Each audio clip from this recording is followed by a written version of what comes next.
You're listening to the Author Stories Podcast, bringing you the story behind the stories and the storytellers. Margaret White, Terry Brooks, Sheena Kamal, Matthew Quick, JT Ellison, Walt D. Williams, Brad Ford, Corey Doctorow, Brandon Sanderson, Robin Mock, Ernest Klein, Jim Butcher, Sherwin Harris. Visit hankgarner.com for archives of all the shows. Today's guest is... Well, thanks for joining me again for the Author Stories Podcast, where I bring you the story behind the stories and the storytellers. Today, I am super excited to have Elizabeth Elkins and Vanessa Olivarez on the show with me today. They have an amazing new book, along with co-author Brian Allison, who sadly couldn't join us today. But Elizabeth and Vanessa, I think, are going to bring all the fire to the show today. The new book is called Hidden History of Music Row. And let me tell you what, this is a fascinating book. I love it so much. I have been obsessing over this book for the last couple of weeks since I've had it in my hands. It's gorgeous and tells some of the backstory of, this quintessential American art form. And I love it so much. Welcome to the show, Elizabeth and Vanessa. Thank you so much. Thanks, Hank. It's great to be here. Absolutely. So before we get started talking about the book, we begin each show with the same question. And the question is, what is your first memory of wanting to be a writer or storyteller? Elizabeth, we'll start with you. That's a great question. For me, I think, and I wonder if Vanessa will have a similar answer. To me, I was very drawn to a great story, probably ever since I can remember. But for me, it was weirdly moving. My dad was in the military, and we moved from Fort Bragg, North Carolina, to a international base in Belgium when I was 14 years old. And I remember about 2 weeks of jet lag. I'm being very sad to leave all my middle school friends, but I remember walking home from the school I went to, the apartment we were staying in, and suddenly feeling this extraordinary urge to write. So that it's weird. It really happened one afternoon. It was actually probably in September, and I went home and started writing really terrible poetry, trying to tell stories, and it has been an obsession in my life ever since. Well, I think every writer that's worth his or her salt has that terrible poetry phase that they have to go through. It's a rite of passage for some reason. Yeah. What about you, Vanessa? That's funny. Well, I was thinking about it as Elizabeth was answering. So in my true ADD form, I was not really listening to what she was saying, except for pieces, because I was thinking about what I was going to say selfishly. So when I was a kid, I remember that my first books were Shel Silverstein books. And my dad used to read me poetry by Shel consistently every single night. Along with he had this uncanny ability to tell stories to me at night, right before I would go to bed. He would make up a story and he would say, "What do you want the story to be about?" And I'd say a frog or, a necklace. And he would have to make up a story on the spot. And I think that's really the time when I fell in love with the art of storytelling and the art of poetry. And Shel was just an amazing writer. And I was just so floored by the way that he was able to twist words. And I decided to try my hand at it pretty early on when I was in, I think, first grade was the first writing contest I ever entered. And I had a story that I wrote called The Scary Devil. with a B, and I ended up winning for my category. So I think that's the time that I actually felt like I finally got the writing bug, if you will. But it wasn't until I was much older and I started sending some of the short stories I was writing to Elizabeth, and she was like, you really have a wonderful ability with words, and you need to do something with it. Why don't you write a book? And I did. I wrote about 50,000 words of a novel that has never been released, and it's historical fiction. And now I hate it all and want to start it. So now I'm a real writer. That's so funny. I'm so glad that you have childhood memories that involve Shel Silverstein, because Shel, the person, kind of is is a great embodiment of what we're here to talk about today. That, you know, Shel wrote books like The Giving Tree and A Light in the Attic, and a lot of us remember these. Arcadia was so good. Oh yes, Arcadia. These books that were everywhere when we were kids. And, you know, very few people know that he also wrote things like A Boy Named Sue, and had this wild career that, you know, he would write, you know, essays for Playboy magazine and children's books and crazy country songs. You know, it's a bizarre, but he's kind of the quintessential embodiment of when you think of old Music Row. That's so awesome to me. So the two of you together also work. Not only are you authors, but you write songs and perform as Granville Automatic. That's how did you guys meet and get started doing what you do? Vanessa, you want me to take it? But I was lost back thinking about when Shel Silverstein, his books first showed up in my grade school library at Fort Benning, Georgia, and every kid was like dying to check them out. It's amazing the influence that Shel had.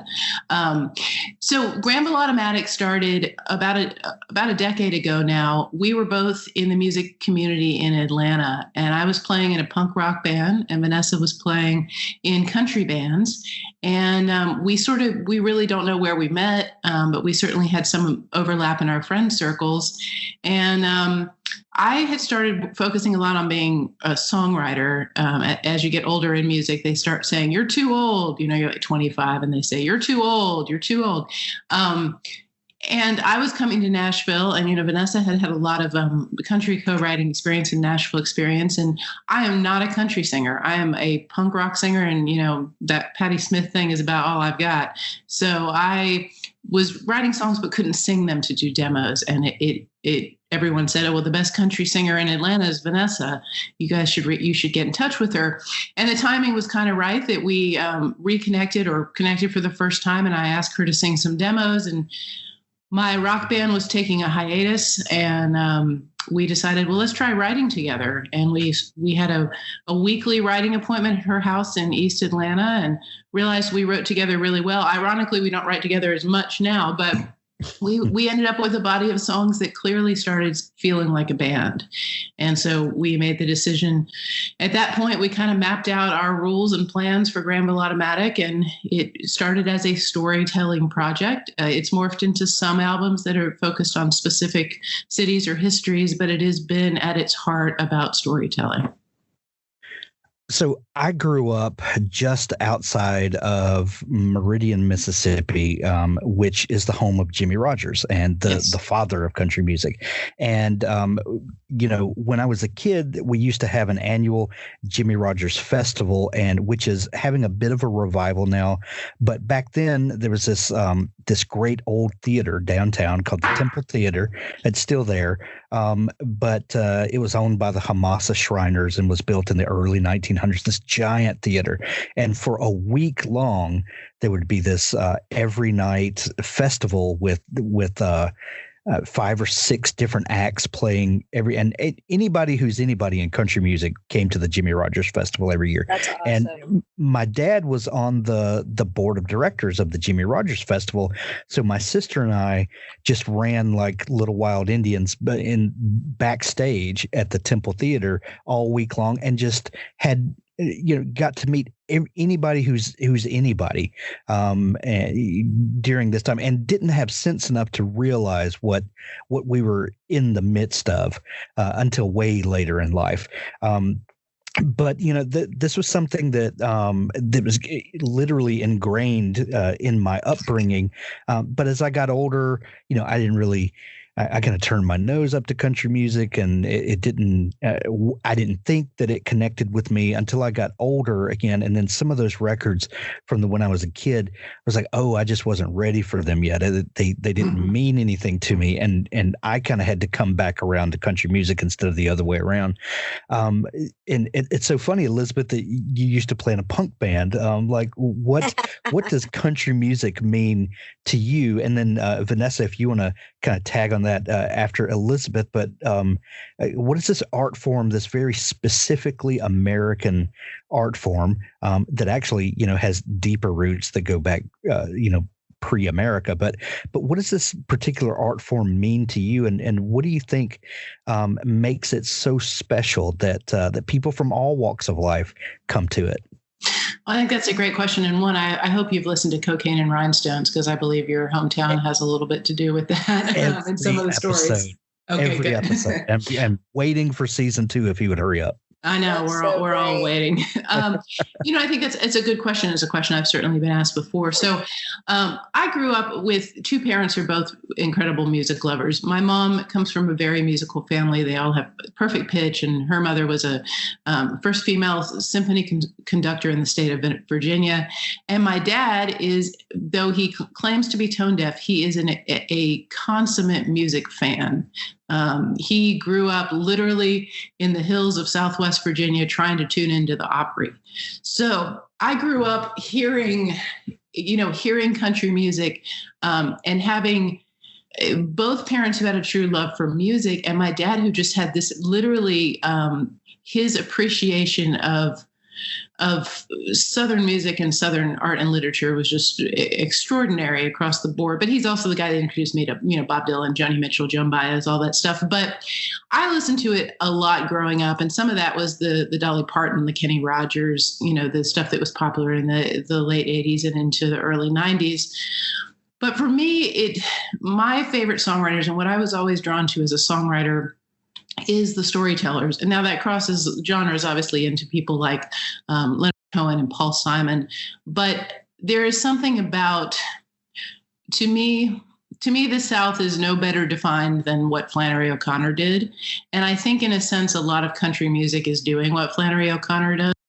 And that is grabbing the darkness and the redemption at the same time and telling it in creative, fascinating, extraordinarily real ways. And you do have that combination of, the Scott-Irish folk tradition. You have, the banjo from the enslaved communities, and you have sort of all these different aspects of the South coming together. And I think, honestly, Hank, your question I could talk on for a long time, because I have very interesting feelings on it, for the fact that I am kind of a Southerner and kind of not a Southerner, and it is country music a Southern tradition. But I think for me, it literally was that movement from some of those songwriters I found, like Paul Simon and Leonard Cohen, and then tracing that storytelling back. And now, in the book, learning all about the fact that the reason Leonard Cohen came to Nashville, we wouldn't have songs of love and hate if it weren't for Leonard Cohen. At his most base feeling was, I want to be as good as a Nashville songwriter, and I never can be. And he was so fascinated by the songs coming out of early country music that he came here, lived in Leaper's Fork for a while, and, allegedly wrote some of his greatest songs. Vanessa, I believe the Chelsea Hotel song was written here in Leaper's Fork. And he writes these songs after basically quitting music because he's so disillusioned with the record industry. But he comes here because of his fascination with early country music. So I think that's a big, long answer with a lot of points that we could go off on. But I'm curious to hear what you have to say, Vanessa. That was a really long answer. I'm like, Thank you. Thank you. I'm going to take a break now. I think, to me, country music really represents home in a lot of different ways for a lot of different people. I feel like so much of the lyric is derived from what it's like to live in a simpler time, what it's like to be with your family, and the feelings that are associated with that. And I think that's, in general, why people connect to country music so much. But also, for me, being Mexican, I grew up in Texas, and Texas has such strong roots to the German community, and Tejano music was, very much based in accordion, and all of those polkas and things like that used to exist in the German culture sort of transferred into the Mexican culture, into Tejano music, which also sort of influenced country music pretty heavily. So I think it reminds me of just being in Texas, and my uncles always introducing me to all of the old country greats. And that was really my first introduction, but also mixed with so much Mexican culture. Like it was always, Hank Williams with a side of tamales. So it was always so interesting growing up in Texas because there was such a spirit of country music, but also such a spirit of Tejano music. So the two were very intertwined to me as a child. And I think country music in general, like most people, just sort of reminds me of home. Authors, I have a fantastic new service to tell you about. It's called PubSite. PubSite is a service to help you build your very own website, your home on the web, where you can promote your work and give your fans a place to connect with you. PubSite is a website platform that allows every author, regardless of budget, to have a great-looking professional website developed by the book marketing professionals at FSB Associates. PubSite is the new, easy-to-use DIY website builder developed specifically for books and authors. Whether you're an author of one book or 20, or a small publisher, PubSite allows you to build, design, and most importantly, update your website pain-free. No need to be dependent on a designer or webmaster to make a small but costly change to your website. Save the money and do it yourself. PubSite is the best platform for authors because it's a book-centric platform. PubSite was built just for authors and small publishers. Every design, feature, and layout is book-centric. They have customized designs for you to use. It's easy to build. No coding or HTML is necessary to create a stunning, professional-looking website with all the features you want. Get a custom domain name, yourname.com. It's simple to update. You can add all of your books, add a blog and a book tour, sell from any retailer, manage your email list and social media, and even do e-commerce. Build your website with a 14-day free trial, then pay just $19.99 per month, which includes hosting. And we offer packages starting at $499 to set up the website for you. Pub-site.com, the place to help authors find their home on the web. Well, to a lot of people, it may seem on the surface that country music is very narrowly focused. But Vanessa, I think you bring up a very great point in that the tent is very large. Yes. That the influences are varied and vast and are continually, there's continually new blood and new influences pouring into this art form. Mm-hmm. I agree. And now, if you look at country music that is now, which isn't, as we think of country music, it's definitely not that. It has much more pop influence. But again, it just it shows you the many different life forms that country music can take on, including that of a crazy pop monster, which I don't particularly love, but it has its own good points, I suppose. And people are still, the lyric, if you listen to even the modern day country songs, is still very much tied to simple times, country living, being outside in the woods. It's still all very much tied to those traditional themes, which still keeps it in that country category and maintains those country roots. Well, Vanessa, this is the thing about an art form is that its roots can be as honest as possibly can be, but invariably there's going to be an industry that springs up around it, and Sure. This brings it back to Music Row, because there is an industry that has sprung up around it, and we really saw this in the 1950s and 60s with Chet Atkins and these big lush orchestrations, and you can kind of watch the tide turning, and now in the 2020s, we've got samples and different things coming in, and with a very pop flavor, and you may be tempted to say, oh, this is modern country music, but we have a radio station here locally that plays kind of the hits of the 70s and 80s. And when I was a kid, I was born in 1971. And so I remember Dolly Parton. I remember Kenny Rogers. I remember, the Statler Brothers and all of these bands. And you listen back to some of these songs from the 70s and 80s, and man, they were as pop as anything there. Like this is not a new thing. There's always been a struggle between honesty and popularity. Maybe maybe that's a simplistic way of putting it. That's very well put. And I think, unfortunately, the industry is not dumb. And they know that we have to evolve with the times, and they have to do what's going to sell and what's going to make their company money. It makes sense to me. But, evolution of music doesn't necessarily mean that the quality has to diminish. And so I am glad that there are so many artists out there still trying to keep that tradition of lyric alive and well. And it really makes me appreciate it more when I do hear the odd one from time to time. Because unfortunately, right now it is a lot of trucks and shorts and, very pedestrian themes. But I do try to remember that there are always the people that kind of come out of the woodwork, and they come out swinging with a song that just hits you. And you're like, that's country music. That's what it is. That's what it's supposed to be. So, Elizabeth, I'm holding the book in my hand, and you've got these great photos on the cover. And is this Willie Nelson in the top left, a young Willie? It is, yes. And then you've got Kristofferson and Shel Silverstein over there to the side, and then Johnny Cash and Bob Dylan. This is a the photos that you've scavenged and put in here are amazing. Where did the photos come from? From the scavenger hunt.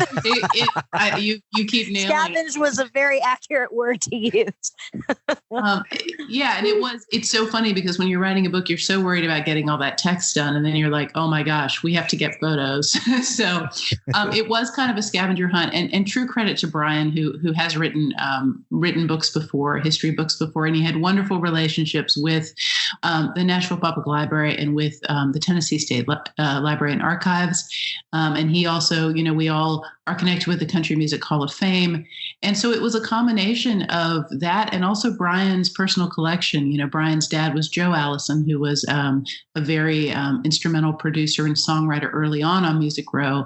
So some of those pictures, including the one of Patsy Cline, had never been published. Brian found them, in his dad's collection. So, and then some of it, we literally, it's so strange because Music Row, every time you drive down 16th or 17th, unfortunately, a building is gone, and it's happening even more quickly during the pandemic. But we literally took a day and walked, probably walked 4 miles around and took pictures of what was there. And then for the usual, I wore the wrong shoes. You did. And some calling on, just calling on the connections that we had to find pictures of the buildings that are gone. Some of those were just, literally photographers who had worked with, for example, with Historic Nashville, who had some pictures from 5-10 years ago. But it was exactly a scavenger hunt. So I'm glad that you appreciate those, because it was tough to find some of them. That's amazing. So what was the idea behind telling a history of Music Row? Because, first off, let's define for our listeners what exactly Music Row is, because we think of a street. It's more of a kind of a district than a street, maybe? A district. It is. And it's, it's where a lot of the magic happens, as you say. It's where a lot of the publishing houses sort of live and operate, as well as a lot of producers. There are many producers who rent space on Music Row that have a studio space that they can, bring artists to, or writers for writing sessions. So it's sort of thought of as the like epicenter of Music City, I think. And it's about a mile long and a half-mile wide. It's kind of an arrow-shaped neighborhood that encompasses about 4 avenues and a bunch of cross streets. Gotcha. And lots and lots of stories have taken place in this little district, this arrow-shaped neighborhood, as you call it. But how did you begin to gather stories, and when did it start appearing to you that there was kind of a narrative thread that ran through this? So we were approached, I guess, last year. I guess it was, this year has just been a wash. So I'm like, was it 2019? We were approached in 2019, I guess in like February, by Arcadia and the History Press. And they said, hey, we have a book that we want to do about Nashville. We read a blog that you guys were interviewed in the Bitter Southerner. And they said, we just thought it would be really interesting because, Brian Allison, for you guys to collaborate on a book together about Music Row. And just, I think for them, somebody with the inside knowledge of what it's like to live that culture and that lifestyle every day was important and imperative to have in their book. And I appreciate that they wanted someone as such, because it's very different being on the inside. It weaves a very different lie. Yeah, Vanessa's correct. And I think, and credit to Chad Rode, who was the editor at the History Press that reached out. We had a 2018 album called Radio Hymns, and it was stories from lost Nashville, places that had been lost in Nashville. And it had songs about everything from a hanging that happened on Music Row to Jimi Hendrix's time here and his influence on early country music, to a famous sort of suffragette murder trial in the 1920s. So we had really started digging on that project for most of 2015, 16, 17 as we made that record. And as she said, the Bitter Southerner did a story on that. And we had talked with Brian about his extraordinary knowledge about crime in Nashville. And when we found out that this terrible hanging post-Civil War had happened in the parking lot of the publishing house where we wrote, I think for both of it, that was a bit of a pivotal turning point of, wow, what has happened here, good and bad. And why in Nashville, people talk about ghosts more than any city we've ever toured or lived in. And, maybe even weirdly rivaling New Orleans and Savannah and some of those cities you think of as haunted. People have a lot of experiences with it here. And, Vanessa had the idea for that album, credit to her. And I think it was an unexpected thing that we were approached with a book deal. We actually kind of got to laughing because this band has taken such twists and turns as far as where digging for these stories had led us. But yeah, it's, people, there's always a next generation on Music Row, and it is changing extraordinarily rapidly. It has a very complicated history. And so it really credit to Vanessa for the album idea, and then Chad Rode for saying, hey, what if I put this historian with these two songwriters? Let's see what happens. And hilarity ensued. Basically. And hilarity ensued. Our personalities really came out in the process. That's true. So when you're thinking about a project this big and this massive, and that encompasses the better part of a century, how do you start laying out, like, okay, do you divide up tasks between each other? Physically, how do you handle a project this size? That's a great question. And I think that was obviously the first question. One thing, if you haven't noticed yet, between and me is that, we joke that we're a mullet. I'm the business up front and she's the party in the back. And that's kind of how our partnership has existed. And so for me, when we got this deal, my first question is, we've got three very different personalities. We have Vanessa, the extrovert, the dreamer. We have me, who's like the business side. And then we have Brian, who is like a true historian and has done this before. Brian, who grew up with Willie Nelson sitting at his dinner table. Me and Vanessa, who moved here from Atlanta, 6 years ago, and are kind of outsiders in a way, but are writing songs professionally. So we sat down honestly and just talked about who made sense for what chapter. Yeah, we developed a chapter outline with some of the highlights we knew about, each bringing different ideas. And we wanted to start, the book starts in about 1750 with Timothy de Mumbrum, whose a street named after him is the way into Music Row. And it goes all through the Civil War and then all all the way up to the buildings that have disappeared in the last 6 months. So we knew we had a lot to cover, and we literally divided it based on skill set. Like, who knows this area? Who's fascinated by this area? Who knows the people to talk to in this area? So we each took about 5 chapters, and then we split the stories behind the songs because we all knew different people on that one.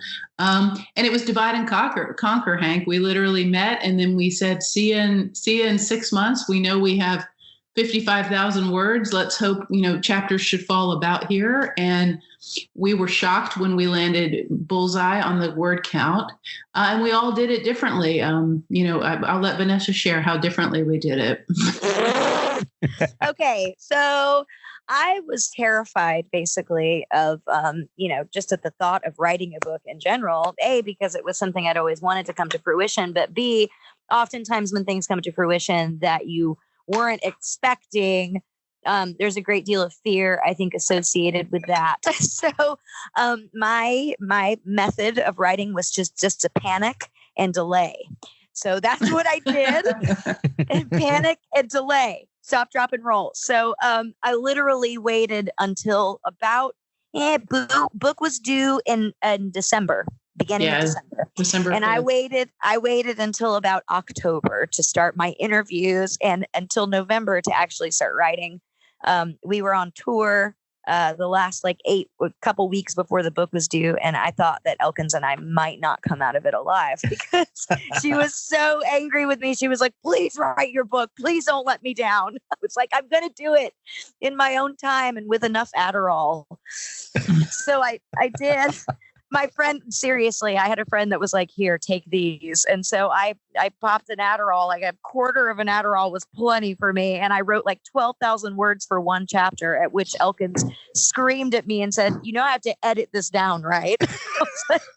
Yes, Hank, I like to be a bit more methodical. So I paced myself out for a month for each of my chapters and, X, Y, Z, blah, blah, blah. So I was done by the time we went on tour right before the book. And I had agreed. So funny. I had agreed with Vanessa to help, to edit. Just take I've done so much editing professionally. That's fun and easy for me to do. And probably 2 nights before it was due, about midnight, I get a text going, "Okay, I have this chapter ready." And she sent me about 18,000 words. Holy crap! I said, "Okay." Great. You owe me a lot on this. So I feel like I edited with, there was certainly not a scalpel. It was a machete. I was like, yep, this is going, this is going, this is going, this is going. So you probably got a whole nother book and stuff. I just edited out, Vanessa.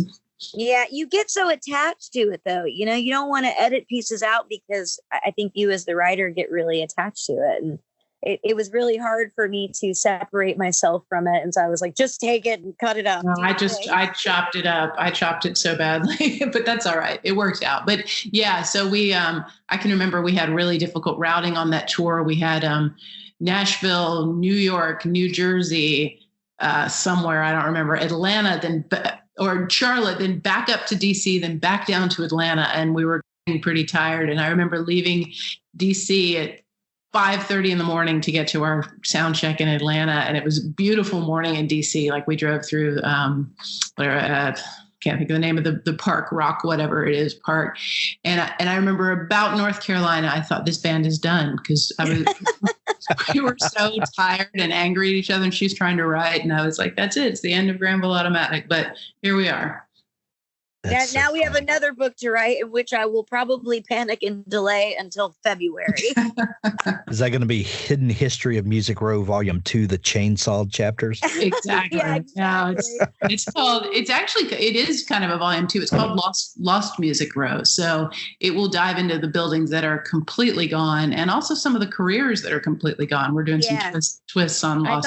I thought of an interesting twist on that just because there are so many artists and so many lost songs that people don't know about, songs that have never been cut that deserve to have been cut, and artists that never made it who deserved it more than the artists that are on the radio currently. So it's a very sad thing in general, the Nashville story. I think everybody's Nashville story has a mostly sadness involved. Peaks and valleys. But I do feel like that's an important piece that we should touch on, and we're going to do some of that. Well, let me ask you this question that might kind of bridge between the two books. For an art form that is kind of obsessed with nostalgia and with connecting listeners to memories and certain feelings, and that's kind of that's always focused on remembering times and the memories of things. How obsessed is the industry with Music Row and their own history? Because it seems like the machine of it all would love to keep just steamrolling forward into the future, which is wonderful and good and all of that.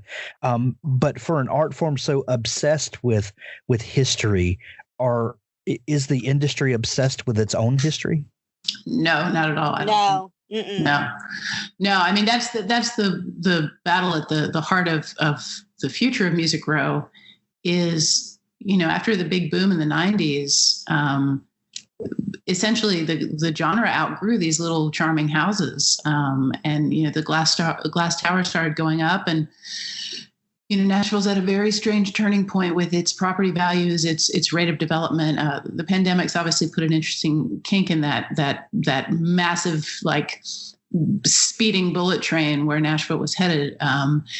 But I think the industry is a very forward-looking industry with an occasional nod to the past. And I think that it is driven by money. And I mean, you look at someone like Ray Stevens, who obviously is a big part of country music history, a massive part. But, here's a guy who got offered so many millions of dollars for his little old houses on Music Row that he sold them. You're 80 years old and you're offered $20 million.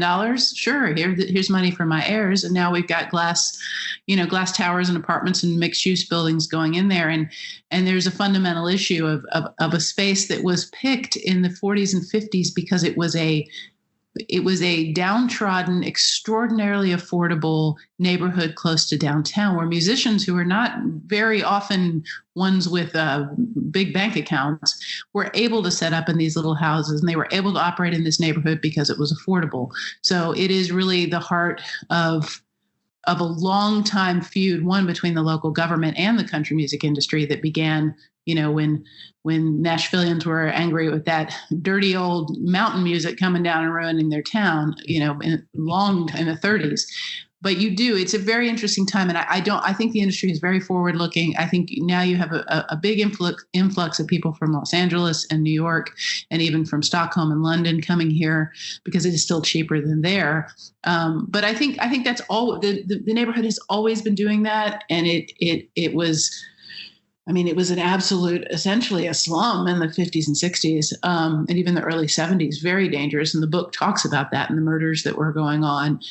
So I don't see that. I think we immediately both said, no, it's not. It's very forward looking for a reason. I think it's a very interesting urban development problem going on right now. Makes me sad because ghosts are necessary to the energy of a room. And when you destroy a building, then you're destroying all of those stories and the history that occurred in that particular building and destroying that energy. And that energy is important to our music history, particularly country music history. And people don't realize that they're destroying more than just bricks and mortar, I think the ghosts are still there, and some of them are mad, though.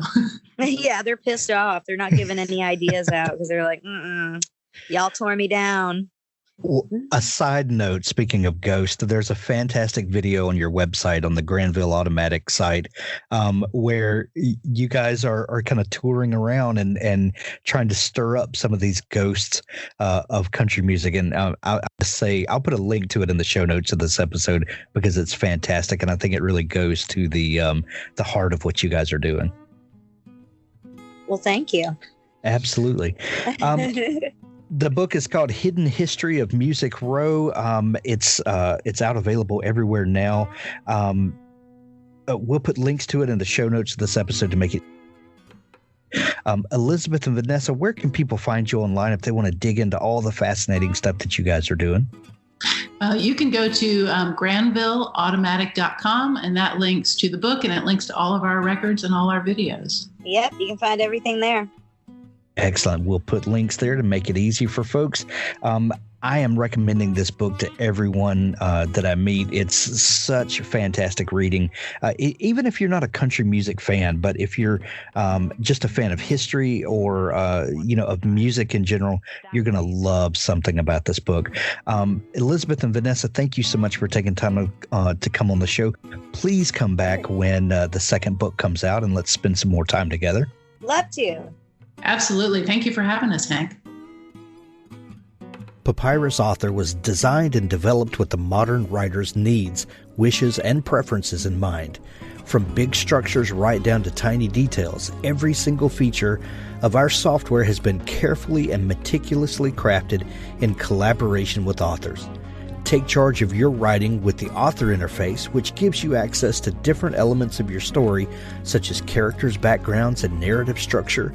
Move sections of your writing seamlessly in the navigator and evaluate the complexity of your text with our expert style and readability analysis.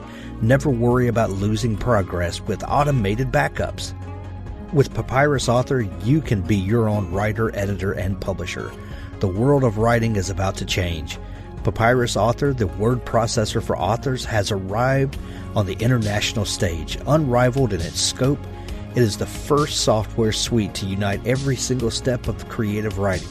The vision behind Papyrus Author is to empower everyone with an idea to turn it into a great book for free. A word processing core that matured for over 10 years at its foundation, Papyrus Author goes beyond the text with its intuitive organizing layers for story, characters, notes, and research. The powerful style and readability analysis help raise manuscript quality. The inbuilt publication capabilities take the book directly to the reader with ebooks, docx, and print-ready PDF. Visit papyrusauthor.com to get started today.